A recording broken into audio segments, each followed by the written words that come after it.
ಎಲ್ಲ ಹಿಂದೆ ಬಂದ್ಬಿಡಿ, ಹಿಂದೆ ಬನ್ನಿ ಅಣ್ಣ, ಹಿಂದೆ ಬನ್ನಿ.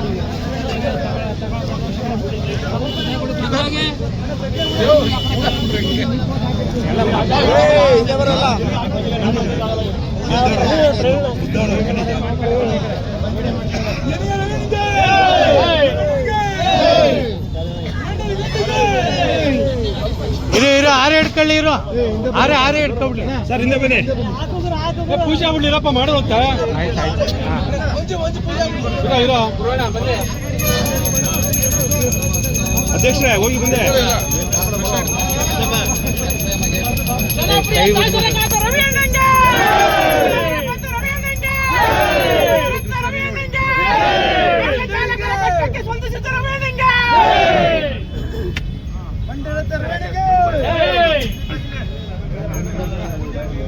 ಸಾಕ್ಬಿಡು ಅಧ್ಯಕ್ಷ, ನೀರ್ಗೀರ್ ಬಂದ್ಬಿಟ್ಟದ. ಬಲ್ಗಡೆಗೆ ಹಾಕು ಅಧ್ಯಕ್ಷ. ಹಿಂಗೆ ನಿಂತ್ಕಡೆ, ಮಧ್ಯೆ ಬರಬೇಡ, ಹಿಂಗೆ ಹೋಗೋ. ಸೈಡ್ ಬಣ್ಣ ಅಣ್ಣ, ಈ ಮಧ್ಯೆ ಓಡಾಡ್ಬೇಡ ನೀನು, ಮಧ್ಯೆ ಓಡಾಡ್ಬೇಡ. ಅಧ್ಯಕ್ಷರೇ, ನೀವೇ ಕಾಣುದವಲ್ಲ.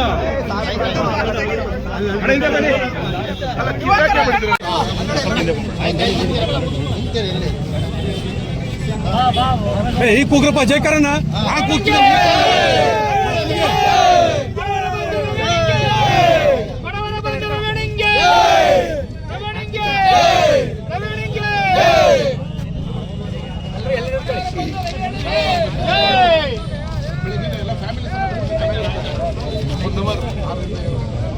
ಹಿಂದೆ ಬಾಮ್ಮ, ರಾಜ್ಕುಮಾರ್ ಹಿಂದೆ ಬಾರ.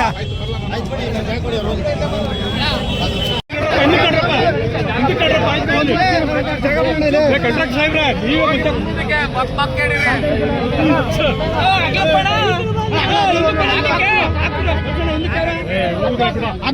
ಬರ್ರಪ್ಪ ಇದಕ್ಕೆ. ಸೈಡ್ ಬಾರೋ,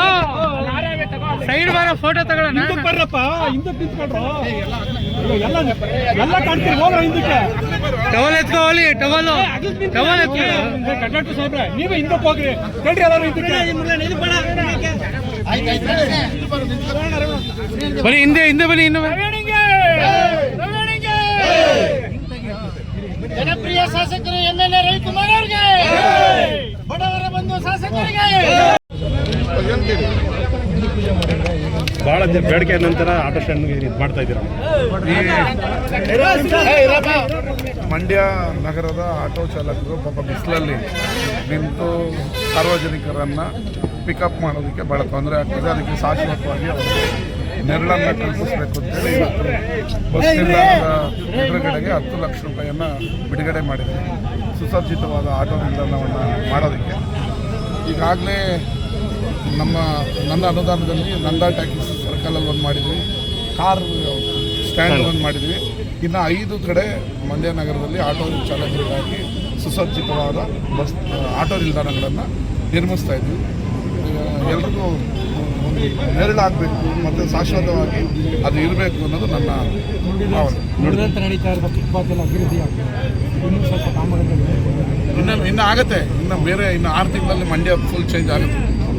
9 ಕೋಟಿ ರಿಲೀಸ್ ಮಾಡಿದ್ದೀವಿ, ಎಲ್ಲ ಸರ್ಕಾರಗಳನ್ನ ಅಭಿವೃದ್ಧಿ ಮಾಡ್ತೀವಿ. ಸರ್, ಬೀದಿ ಬದಿ ವ್ಯಾಪಾರಿಗಳಿಗೆ ಇದೇ ಥರ ಒಂದು ಸೌಕರ್ಯ ಕಲ್ಪಿಸಿ ಅಂತ ಕೇಳ್ತಾ ಇದ್ದಾರೆ. ಅವ್ರಿಗೂ 50 ಲಕ್ಷ ಬಿಡುಗಡೆ ಮಾಡಿದ್ದೀನಿ. ಶಾಶ್ವತವಾಗಿ ಈ ಸ್ಟೇಡಿಯಂ ರೋಡಲ್ಲಿ ಕಲ್ಪಿಸ್ತಾ ಇದ್ದೀವಿ.